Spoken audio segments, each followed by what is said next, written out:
Hello. Hi. Hi, Stacey. Hi, Rosie. Hello, Lucia. Hi, Sophie. Hi, Sarah. How's everybody doing? You all right? Welcome to Distraction Tactics, episode 1.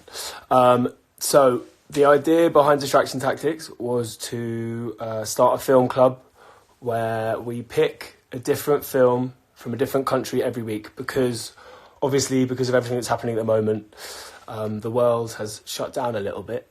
So we wanted to be able to tour and go touring with you guys via the medium of some brilliant films that we love, and films that you love and films that you suggest. So we're here tonight for the first film club. I am sorry if it's a bit rough around the edges. I've never done this before. And I'm really bad at talking to a camera, but hopefully it'll be fun. As much interaction from you guys as possible is the entire point. I hope that you liked our choice this week, or if you didn't, that you've got reasons to back that up. This week, the country was England, our home country, and we chose the brilliant 2004 cult classic Shaun of the Dead. We have got on the episode this week, we have some questions of yours and of ours answered by the amazing Simon Pegg, who co-wrote and stars in the film, and is an all-round brilliant guy. Yes, someone just noticed the Distraction Tactics t-shirt, which I didn't realise would be the wrong way around. So thank you all very, very much for joining. We're going to start, just to make me feel a little bit more ridiculous, with the jingle that I made in about 5 seconds earlier. So get ready for the opening credits of Distraction Tactics. I'm so nervous about this. Oh, jeez. All right.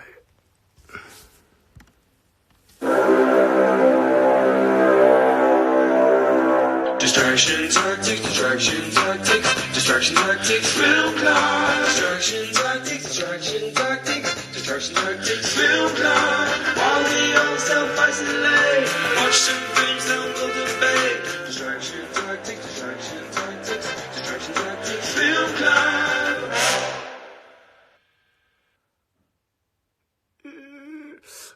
Alright, cool, I'm glad we got that out of the way. That's the next Bastille's legal. No, it's not. Right, welcome to Distraction Tactics. So we sent some questions to Simon Pegg, who stars in and co-wrote Shaun of the Dead, our film of the week, and he very kindly answered them for us. So we're going to play them to you now. So the first question was this one. Technical error. So, all right. Hello from my office. The first question is, when did you last rewatch the film and how did it feel seeing it again?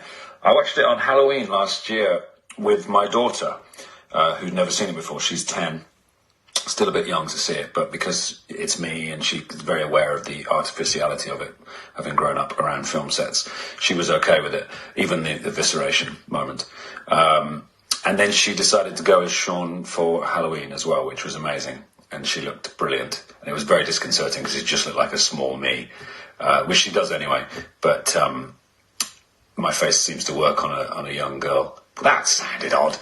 The goatee beard really brought it home. Thank you, Simon, to our Simon correspondent there. Yeah, no, I'm really interested to know what you guys think about the film. We love it. It's it's a kind of British staple. When we were younger and it came out, it followed Spaced, which was a TV show that the same team made. And it's brilliant. I'm a big horror fan, but we'll get more into that later. Let's go to another question and answer for Simon.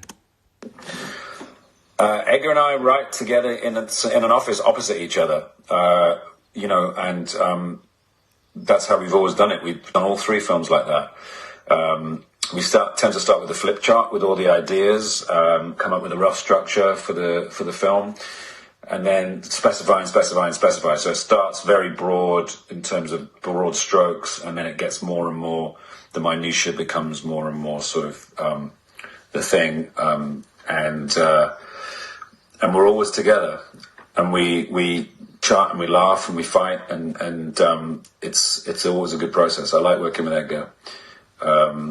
He's a smart kid. I still think he's a kid, even though he's old now. So obviously that question was about the writing process with Edgar Wright. I can't imagine writing a film with someone, but kind of cute that they sat opposite each other at desks. All right, I'm going to get a special guest for you now. It's a guy called Kyle Simmons. He is from a band called Bastille, and I'm going to ask him to join us for the chat. Where is he at? Kyle, will you join? In the background we have the soundtrack. This is a song by The Specials, Ghost Town. Oh, look who it is! Look who it is! Oh, hey guys! How you doing? Wait, we have to speak about your jingle. Oh my god!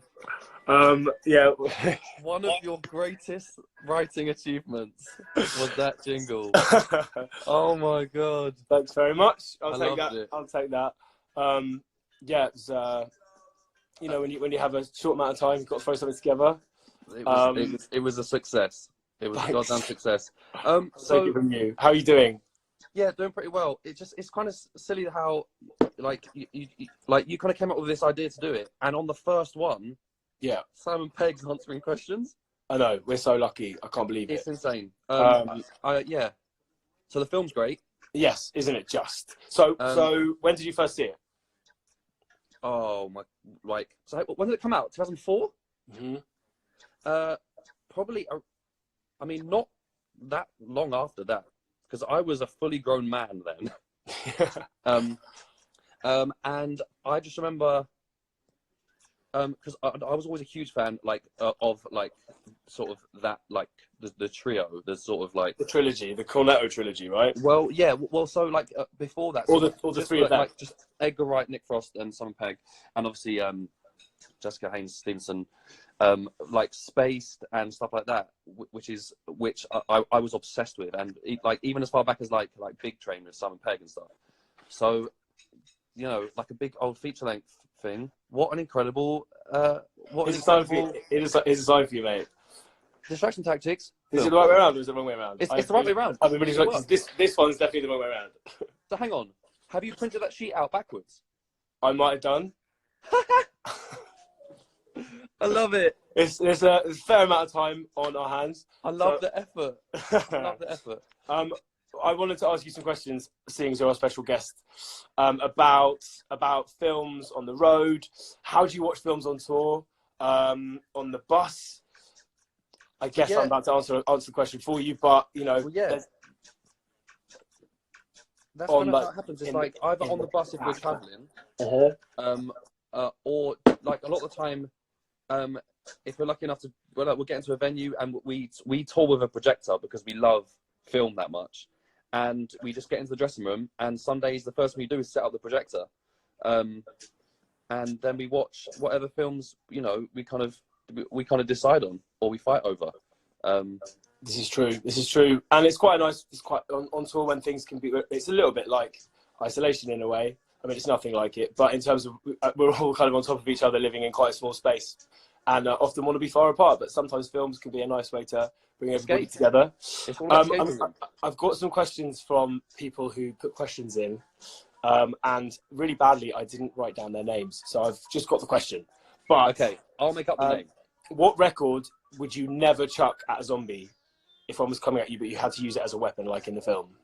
Which record would I never chuck? Yeah. Dre 2001. Excellent choice. What would you chuck immediately? Right away? Yeah. Oh god, that's so tough. It's mean to to bring up an album or an artist and go, I would throw your album away. I know. Actually, we asked Simon that, and he basically gave the same answer, which is like that's the humane thing to say. I feel like I'm really waffling, so I'm going to ask you a couple more questions, and I'm gonna let you go, and we'll go back to some more Simon. But if zombies were attacking you now, what one thing from your home would you use to kill them with?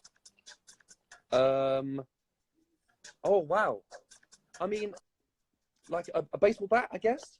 It's quite like something that's a long way away. Or not a mic stand, that's even longer. Or and musical as well. Have you mentioned you're in a band? Sorry, Kyle, band, Bastille much? Yeah, I've got a mic stand in my house. If Woody and Will were zombies, where would you lock them up so you could then go and hang out with them like Shaun does at the end of the film? They're the worst two to be zombies because they're much stronger than we are. I know. Yeah, they'd overpower us like that. So yeah, I feel like I would just jump right in, get the hug, get the bite, and just join them. Favorite character from the film? Peter Serafinowicz. Yeah, he's brilliant as a housemate, isn't he? It's so good. It's like it's only a small part, but he's so perfect in it. I'm trying to think, are there any more questions I could ask you?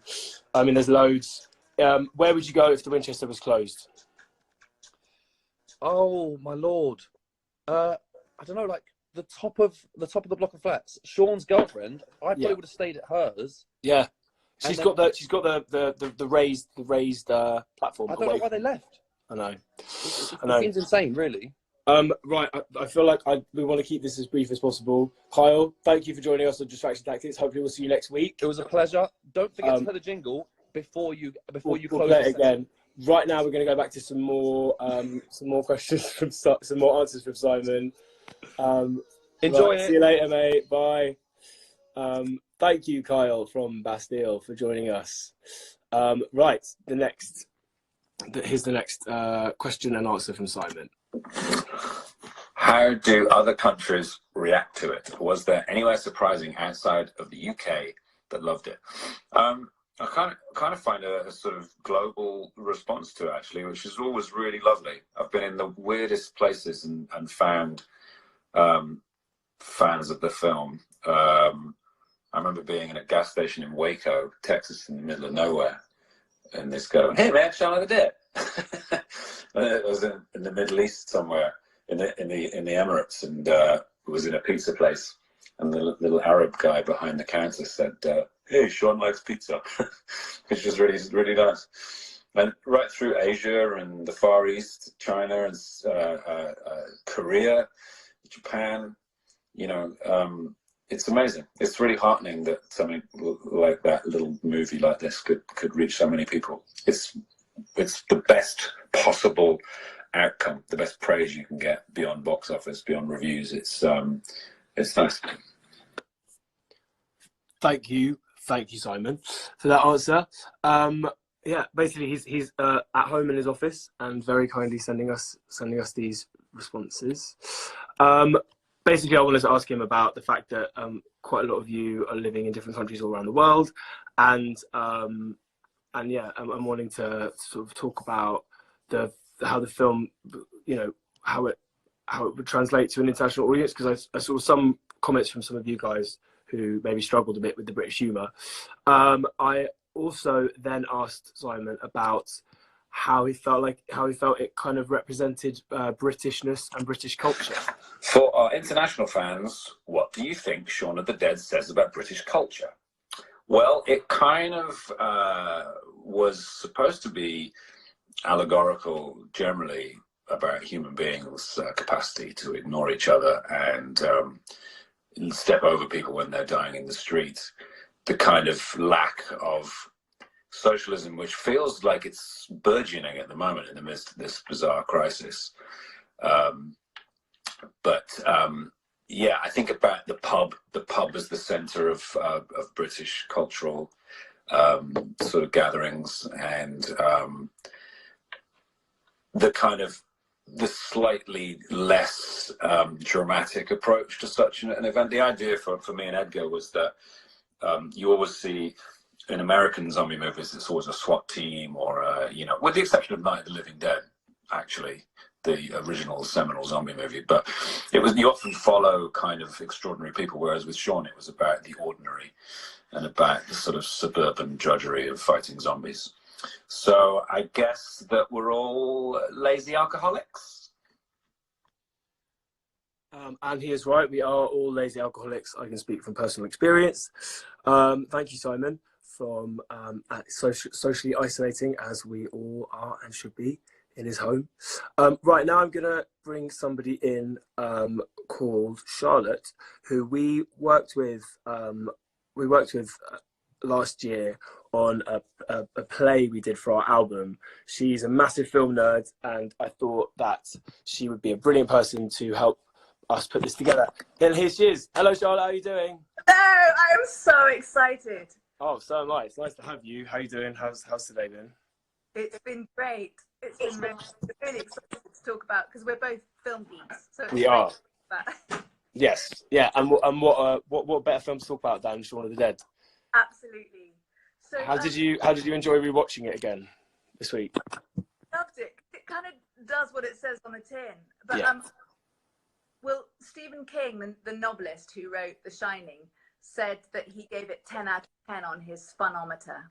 And so I wondered what you gave it score-wise on the Danometer. Ooh, good question. I mean, I have such a huge soft spot for this film. I'm a massive horror fan, and also loved Spaced and everything that team created pre Shaun of the Dead. So I'm going to give it like maybe 11 zombies out of 10. It sounds great. I'd be interested to hear what everyone else is thinking. Can you give it marks out of 10 for us? Yeah, people at the bottom. Anyone watching? And what I loved this week, looking at all the responses that you'd got in from questions that you put out.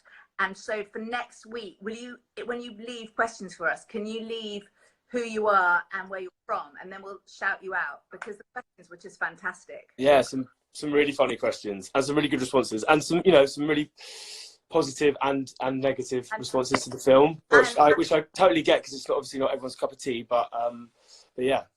That's one of the things that's really important to me as a film geek is the Bechdel test. And yes. The Bechdel test. Do you want to explain to everybody what that is? Yeah, so it's this test that's it's got 3 rules, really simple. First off, does the movie have 2 or more women in them? So often movies don't even have 2 or more women. Yeah. And do they have a name? That'd be nice to give them a name. But anyway, so they have a name, and are there 2 more women? Are they able to talk to each other alone? So do they have a conversation? And then this is the kicker. Do they have a conversation, but they're not talking about men? You'd be surprised how many don't. But yeah, it's really interesting. It's like so many amazing films that, looking back through the lens of that test, just don't cut it at all. Films that are being made right now not passing that test. That's yeah. Another but Shaun of the Dead, how does it do? Yes. Simon Pegg. Come on, Shaun of the Dead. Right. There's a really lovely scene with the mum Barbara talking to the ex on off girlfriend Liz. Mm-hmm. Pub when she confesses that she's got the bite, and she gives her a piece of jewelry. And there's something about the film that's there is a kind of emotional resonance that filters through the film, which is just before they're about to become a zombie, just before they're about to die. They say the thing that every character dreams they would say. They have a kind of open heartness that's rather endearing. So we love that. Yeah, for sure. We could also talk about this. Genre, upside down, but yeah, genre. Yes. So it's, I guess, what would you call it? I mean, it's kind of comedy, horror. Yeah, but a rom-zom-com. Rom-zom-com. But because you love, I was interested to know why you love horror movies, why you watch so many horror movies, because they scare the living daylights out of me. Yeah, it's not a popular genre. I guess when I was a teenager, they were kind of, I guess, too old for me, so there was probably an appeal in that. Yeah, I don't know why I was drawn to them. Probably just quite a weird kid. But I think it's an amazing genre, and I think it allows for a lot of social commentary, as this film does. Obviously, as Simon talked about, there's kind of elements of looking at us as kind of modern zombies, kind of wandering through our lives. But yeah, sorry, that was very badly put by me. But how do you feel it riffs on genre? I love the fact that it's mixing all these genres, and that it also puts it in such sort of banal suburban British places. It's not, it's brilliant. End and Highgate, and it's great. I love that. Yeah, me too. How it takes the sort of tropes of this kind of quite American genre and puts it in the most sort of mundane, traditional British settings. It's so good. And then the weapons of cricket bat. I mean, that's fantastic, isn't it? It's great. But the editing, the stylization of it, the sort of zoom cuts, it just gives it this kind of comic book exciting feel. Yeah, that I absolutely love. We're gonna have to move on in a sec. Is there anything big and important you feel we should cover? Line from the screenplay that I love as a screenwriter. I don't think I've got it in me to shoot my flatmate, my mum, and my girlfriend all in the same night. That's such a brilliant line. And thank you to everybody who's watching and is commenting along the bottom. And feel free to post up your favourite other zombie films or English films, seeing as this week we're in England. Right, Charlotte, I feel like I've been waffling, so I think we're going to have to go back to a couple more questions from Shaun and then wrap things up. Thank you so much for everything, and we'll speak soon. Nice one. All right, how's everybody doing? You guys all right? We have a couple more questions from Simon. I asked him about what records he would throw out, and he was very polite about it. So I'm maybe give that one a miss. But he didn't want to say what records he'd throw at a zombie. Fair enough. But we then asked him this. How close to your own lives at the time was the film based, and did it feel like you were making a cult classic? It was pretty close, apart from the zombies, obs. Nick and I were ensconced in a pub in Highgate called the Shepherds, which is now called the Boogaloo. It's a very good pub, actually. So when it reopens, if you're in North London, give it a visit. And Edgar was always trying to get us to leave. We didn't want to go into Soho and hang out with the glitterati. We just wanted to sit in this old man's boozer and watch TV and play the fruit machine. And my girlfriend at the time as well, Maureen, was very much in the same, although she didn't want to go into Soho, but she was like, why do we always have to go to this pub? Even though she became as much of a fixture there as we did. So yeah, that was a similar thing. We had no idea we were making a cult classic. We were just wanted it to get a DVD of it, give to our mums. We knew that we had a kind of following out there after Spaced, and there were people that would like it, but we had no idea of what it would eventually become in terms of, the memes that were flying around during this coronavirus thing of the Winchester plan and of various other stuff. There's always a meme from Shaun of the Dead when you need it. All right. Did you see the thing they did last week? Him and Nick Frost did a Corona version of the plan. It's on Twitter. It was brilliant. So I wanted to see if one of you wants to join me and give a quick review of the film. Let's see if anybody is around and up for it. I might drag you in, like, if you fancy. Who should we try? Who we got? Okay, let's try. There's a very good chance that whoever I invite in might just not want to do it. So it'll be just awkwardly me left alone, talking to myself. Oh, we're connecting with somebody. Hello? Mm-hmm. Well, this feels very weird. Hello, how are you doing? Who's this? I'm doing all right. I don't know. I didn't expect. I can't see my whole face. Oh, that's all right. We can see your whole face. I've just you've been dragged into the Distracted Tactics Film Club, dude. Did you watch Shaun of the Dead this week? Not this week, but I've seen it. Seen it, yeah. What would you give it out of 10? Oh, definitely 10 out of 10. Yeah, it's a good film, right? What did you take away from it? What's your favourite thing? What do you think is the most sort of British thing about the film? I don't know. I don't know. I just remember them going in the bar and blocking off the window. Yeah, it's pretty pub and bar heavy. That's quite a British habit of ours, drinking. Anyway, dude, thank you so much for joining us. We'll see you later. Cheers. Take care. Yeah. Bye, man. I don't think he was expecting that at all. Should we do one more guest real quick? And then we're going to have to call this a day. How about, let's try Charlotte. Thanks so much to Daniel for joining us. Sorry for dragging you in out of the blue. Right, who's next? Oh, it's Hi. Hello, how you doing? Hi. Yeah, I'm good, thanks. How are you? Oh, nice to see you.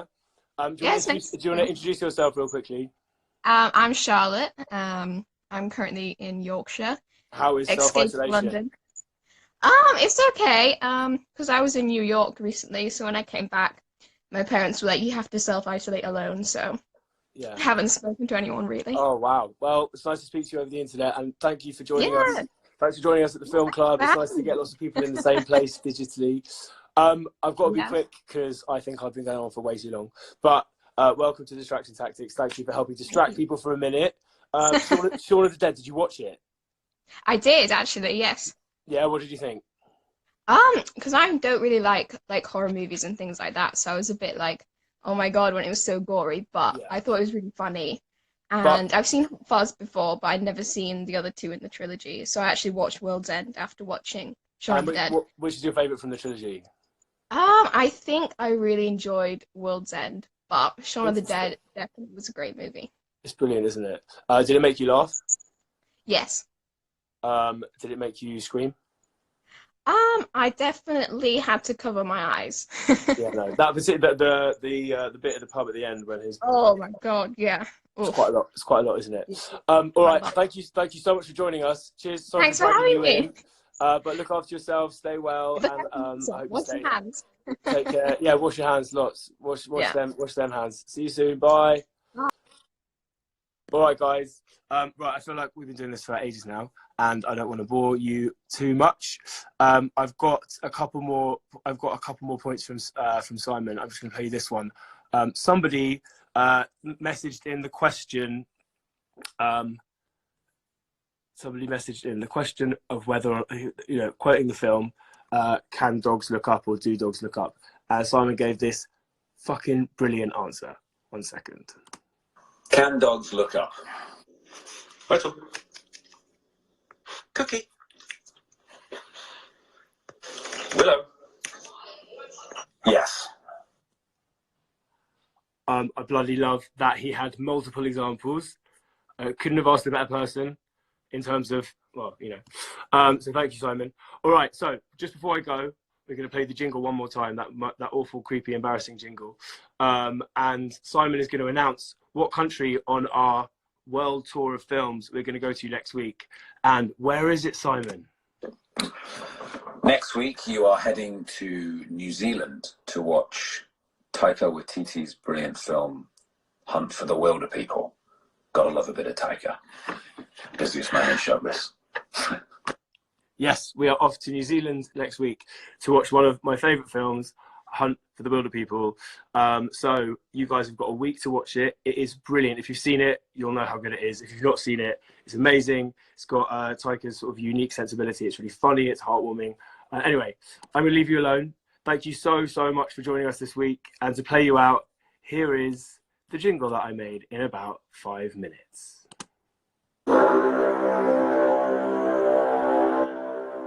Distraction tactics, film class. Distraction tactics.